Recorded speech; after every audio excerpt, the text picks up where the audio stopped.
Welcome back inside the Now Morning Show. Today is March 1st. Today is Zero Discrimination Day 2023. And this morning, we're going to be having a chat with the Equal Opportunity Commission inside your Spotlight on Now.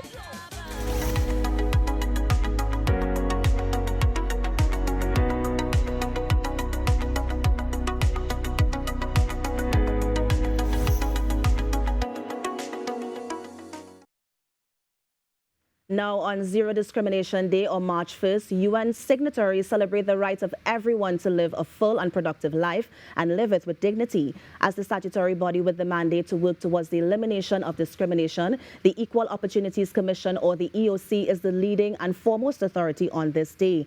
To mark the day and to champion the cause, they are heightening their public education and advocacy efforts. And so joining me this morning is Director of Legal Services at the Equal Opportunities Commission, Mr. Haran, Ramkaransingh. Mr. Ramkaransingh, good morning. Hi, good morning. How are you? Good. Of course, no stranger, so thank you again for joining us. Yes, thank you for having me again. Now, EOC, of course, we mentioned that it is the sole commission in terms of leading the charge against discrimination. How is EOC commemorating Zero Discrimination Day?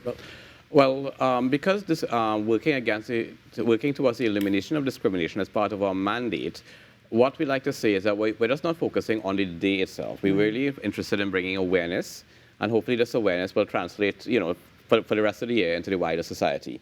So, we're here this morning to speak about zero discrimination, but really and truly, we want people to think about about how they treat others and how they are treated, for the rest of the year and going into the foreseeable future. Yeah. And how can the public partner with the EOC to ensure that this mandate is done? Well, what we like to say is that quite apart from the work of the EOC, firstly, you can familiarize yourself with our work. You can go to our website and see what we do. It's helpful to know, even you are not the victim of discrimination, but a colleague or a co-worker is, and you are aware of who we are and what we do, perhaps you can assist your colleague. But the second thing we also say is perhaps a little bit more personal, in that you be conscious of how you treat with others. If you treat with your colleagues, your neighbors, your friends as you would like to be treated, then there's less likely going to be any issue of discrimination, and we may not have any complaints to investigate. Yes. So, let's look at the complaints. So then, if it is we have something in the workplace, or we want to lodge a complaint, how do we go about doing that? Well, to begin with, it's important to note that you have to do it within 6 months, because sometimes we get people coming to us to complain about things, and they said, well, 3 years ago or 4 years ago this happened. So you have to be a bit vigilant, and you have to lodge it within 6 months. Right. It's very easy to lodge a complaint. You can go onto our website, www.equalopportunity.gov.tt. I just need to stick a pin. People always refer to it as the Equal Opportunities Commission. Yes. We are Equal Opportunity. So equalopportunity.gov.tt. And you can lodge a complaint there using our website. It's very simple. You could do it any time of the day or the night. If you're one of those who likes to actually put pen to paper, you can print the form and fill it out at your convenience, and you can drop it in or mail it in, fax it in. Yeah. We're very flexible like that. And what sort of complaints does the Commission oversee? Well, we look at discrimination in 4 broad categories. You mentioned employment. Thus far, according to our statistics, most of our complaints are in the field of employment. Right. But we are also empowered to receive complaints in the provision of goods and services, the provision of accommodation, and the provision of education. Sometimes, for example, we get complaints from students lodged by their parents who are saying that they're experiencing certain issues in their school. But these issues, whether it's in your school or in your workplace, must be tied to what are known as status grounds. That is to say, you must be saying that I'm being discriminated based on my race, my ethnicity, my sex, my marital status, my disability, my origin. That's where I come from. What we like to say is that these are really what you call personal and inherent characteristics. You can't change your race. Right. You can't change your ethnicity.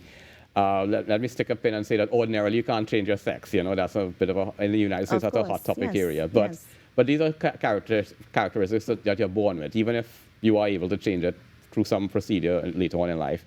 So that you should not be discriminated based on these characteristics. Even something like origin could refer to the location that you came from. So if you feel you're being discriminated against because you are from a certain geographical area, or it could also refer to your parentage, that I'm being discriminated against because they don't like my father or they don't like my mother. Yeah. These are things we say that you have no control over who your parents are, or where you were born or where you grew up, and your employer or your school or as the case might be, should not judge you based on these characteristics. Yeah, I like that you mentioned that because I know that we see it happening all the time when we get the conversations in terms of, as it relates to school children, there was a conversation about hairstyles at a point in time. Did the commission see, let's say, parents, for example, coming to the commission and complaining that, listen, my child is attending this particular school, they are not allowed to comb their hair a certain way. Did you see those sort of complaints, and do you advise that if they are in a situation like that, they can lodge a complaint with the EOC? Yeah, we have received a number of those complaints, but I think what the school was looking at was not just simply, well, at least the complaints are, because part of our mandate is not just to receive, but to investigate the complaint. Right, yes. So the parent might come and say one thing, but it's our job to now ask the school or whoever, well, could you please explain why this happened? What is your version of the events? And in most of the matters that we've had, most of them, I can actually tell you, the school has said, well, the issue was not the hairstyle per se, but the hairstyle was untidy. You know, that the child did not wash their hair properly, they didn't comb it. You know, they're sitting in class and the person behind them could not see over them because it was untidy. So that sometimes, I just throw this out to you to say that sometimes it's always important to hear both sides. Right. But we have received complaints of that nature, yes. Yeah, and so there is due diligence in terms of the Commission's response to investigate and just to get to the bottom of the matter. All right, nice. In terms of the nationwide caravan, is it that the caravan has started? Is it going to resume this year in terms of that public education awareness? Yes, well, we started last year in Tobago. We started in November in Tobago. And we were hoping to roll out into Trinidad. We thought, let's give Tobago the priority it deserves. Of course. Unfortunately, because of Christmas and then Carnival, that we weren't able to continue into Trinidad. So we're starting, well, this Friday, actually, we're going to start right outside our office on Manic Street in Chaguanas. But our intention really is to go into each of the regional corporations, each of the boroughs, each of the municipal areas, and set up a tent somewhere in a main area, and try and engage with members of the public who walk past us. Yeah. How, on average, what sort of complaints do you see coming in, not just from a school context, but let's say from a workplace context as well? Some of the most common complaints do you get at the Commission? Well, a lot of the complaints we get really relate to things like things that you would find as part of the relationship between the employer and the employee. Things like promotions, transfers. We actually get a number of complaints about people not being hired. Now, technically, a lawyer might say, well, there's no employment relationship because the employer did not hire the person, right. so you can't say that person is your employee. But the Equal Opportunity Act really extends the discrimination in the refusal to hire somebody, because sometimes that's really where the discrimination might have taken place. So we get a lot of complaints about I applied for this job, or I interviewed for the job and I was not hired. Again, as you rightly pointed out, we have to do our due diligence. We have to allow the employer natural justice and fairness, so that we would write to them and we would say, can you please explain what happened? And sometimes they're able to explain it and say, well, while this person performed well at the interview, maybe someone else had more qualifications, they had more experience. I say sometimes there may not be a good reason at all, but again, we have to do our due diligence to find out, to inquire into that. Of course.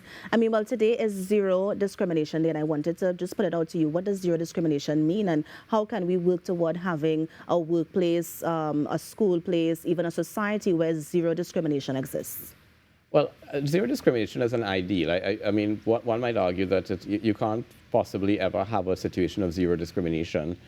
Even if you were to look at a hiring process, for example, you might say, well, I'm hiring somebody based, this person has more experience or better qualifications, so that you do, in a technical sense, differentiate between persons based on their qualifications and their experience.